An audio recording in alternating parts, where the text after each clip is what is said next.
کسی شہر میں ایک عورت اپنے 5 سال کے چھوٹے بچے کے ساتھ رہتی تھی۔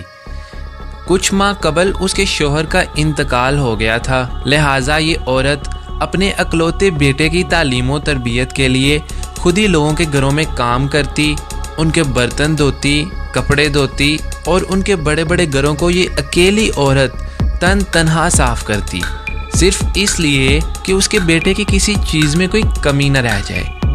وقت گزرتا گیا اور کئی سال بیت گئے۔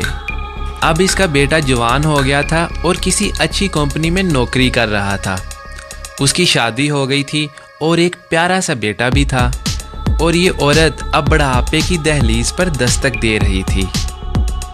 بیٹا شادی کے بعد اور نوکری ملنے کے بعد ماں کا احترام کرنا تو دور، اس کے ساتھ ڈھنگ سے بات بھی نہیں کرتا تھا۔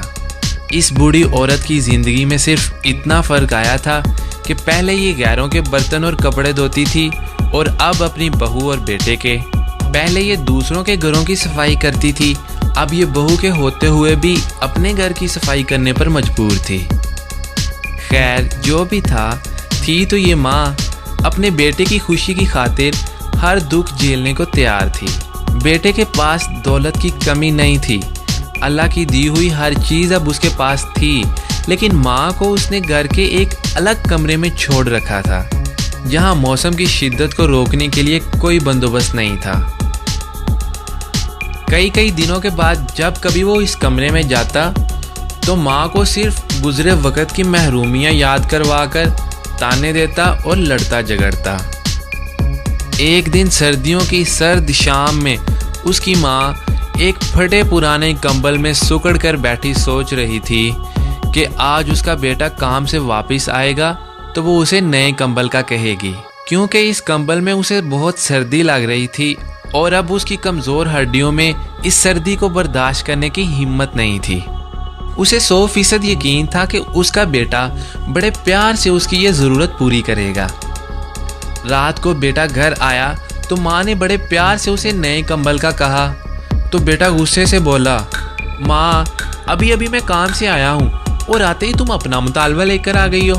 تمہیں پتہ ہے کتنی مہنگائی ہو گئی ہے، ابھی تمہارے پوتے کو اسکول داخل کروانا ہے، اس کا یونیفارم اور کتابیں لینی ہے، گاڑی کی قسط ادا کرنی ہے، میں نے بھی اپنے لیے جیکٹ خریدنی ہے، تمہاری بہو کے لیے شال لینی ہے، تم تو سارا دن گھر میں ہی رہتی ہو، تمہیں کمبل کی اتنی کیا اشد ضرورت آن پڑی ہے، ہم لوگوں نے تو باہر گھومنے جانا ہوتا ہے، تم کسی طرح یہ سردیاں گزار لو، اگلے سال سردیوں سے پہلے تمہارے کمبل کا کچھ بندوبست کر دوں گا۔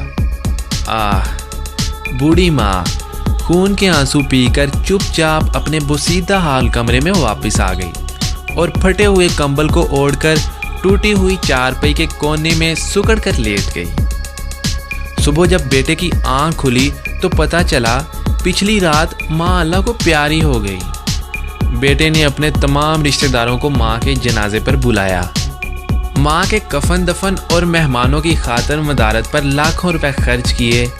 جو بھی جنازے میں شریک ہوا یہی کہتا کہ کاش اللہ ہر کسی کو ایسا بیٹا دے، مرنے کے بعد بھی ماں سے کتنی محبت ہے، لیکن انہیں یہ نہیں پتا تھا کہ دنیا والوں کو دکھانے کی خاطر جو بیٹا اپنی مری ہوئی ماں کے جنازے پر لاکھوں روپے خرچ کر رہا ہے، پچھلی رات چند 100 روپے کے کمبل کے نہ ہونے کی وجہ سے وہی ماں سردی میں سسک کر جان دے گئی۔ ماں کے جو قریب ہوتے ہیں دشمن بھی ان کے حبیب ہوتے ہیں۔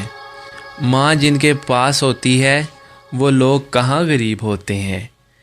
ماں جن کی زندہ ہوتی ہے وہ بہت خوش نصیب ہوتے ہیں۔